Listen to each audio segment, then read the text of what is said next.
Could you give me a moment alone with Ethan? Come on, handsome. Let's give him some privacy. Can't turn that down.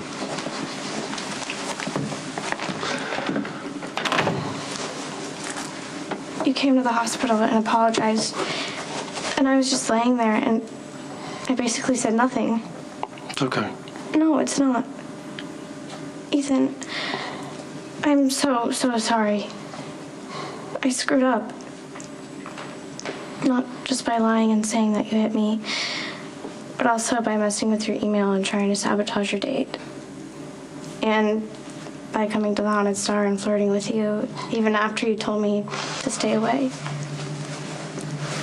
I look back on it, and I'm so embarrassed. You were just being nice to me and teaching me how to play poker and everything, and I totally read too much into it. Thinking you were interested, even though you were just putting up with me. Hey, I wasn't just putting up with you. All right, we had fun. And besides, you're a pretty good poker student. Don't be so nice. It only makes me feel more stupid for chasing after you. Well, look, I think it's time for a confession. What do you mean?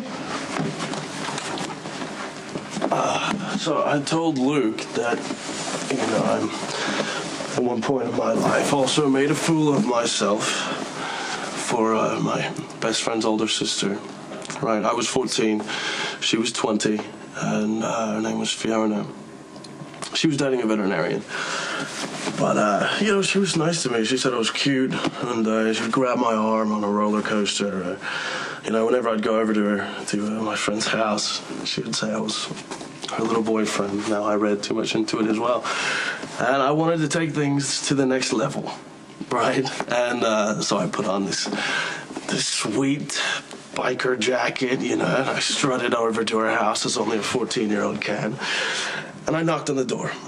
After a few minutes, she opened the door and she smiled. So I took that as my cue, right? And I leaned in and I gave her this big old kiss. And she jumped back and she shoved me away and she said, "What are you doing? What's wrong with you?" So I was like, huh? And then I hear footsteps coming up the driveway. And I look back and it's the veterinarian. That's who she was smiling at. Hey, you weren't supposed to laugh. Okay, I'm sorry, but that's a really humiliating story. Yeah, I know. See, we all do stupid things, though. I guess. Look, it took guts for you to come over here, all right, and maturity, too, which really puts me to shame, because I acted like an idiot, and I handled this whole thing really poorly, so I'm really, truly sorry.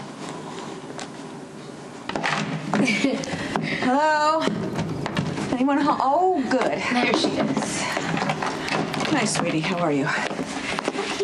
Is your sister here with you? No, she called and said she'd be back later. Really? Where is she? I don't know, but she's out with her new friend, Sky. Sky? I didn't know she knew Sky. I didn't even know Sky was back in town. Neither did I. Is Sky a friend of yours, Mom? Not exactly. I hear she's changed for the better since she left Port Charles. I wonder what she's doing with her. Listen, before I check on Christina, I want to see how my youngest daughter's doing. How are you? I did something really dumb. Oh, God. I can't take much more. All right, what'd you do? I tried to get Jason to kill Mr. Bauer.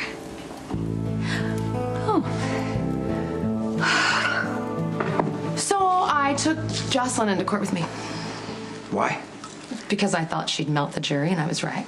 Even Claire puddled for a nanosecond before she stormed right up to the judge and demanded I remove the baby. But by then, the jury had already oohed and awed. And then when I told them how Sonny saved my baby, they'd have a vivid mental picture of Jocelyn in all of her glory. And Jocelyn knows how to rise to the occasion. And so does her mother. God, I love that. I love when I'm right, and you know that I'm right, and you tell me I'm right, because that doesn't always happen, you know. No, listen, I don't want you to... What? Worry. Don't tell me unless I really need to know. Do not ruin this. It's not a big deal. We had to move Michael. What happened? The cop that Dante works with, Ronnie, he actually made it to the island. He was in the cabana where Michael was. Guy.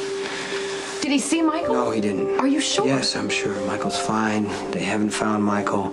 I just want to tell you the person who shielded Michael from Ronnie was Jax. Be forewarned, Miss Walsh. There will be no further extensions. I understand, Your Honor. The jury is instructed to keep an open mind and, as usual, speak to no one, not even each other. We will convene again tomorrow. This court is adjourned. All rise.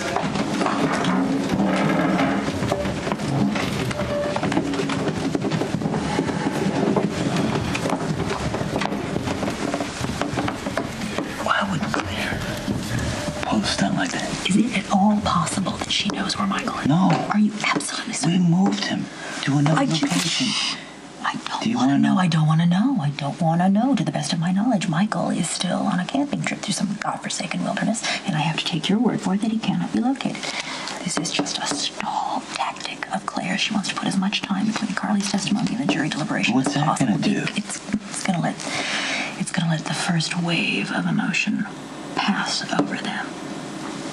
It's going to give them time to rethink Carly's story. She was great. Yes, that she was. She was brilliant. The baby alone should get you exonerated. Carly's testimony was a thing of beauty, and when Claire went to cross-examine her, just made Claire look like a vindictive bitch.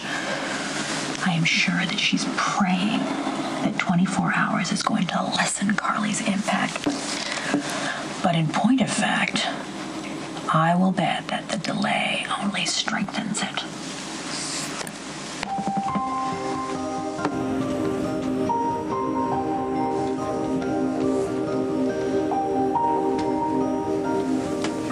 Michael may hate you, but I don't. I know it's pretty messed up and complicated, but I'm happy that you're my brother. I'm glad you're still alive.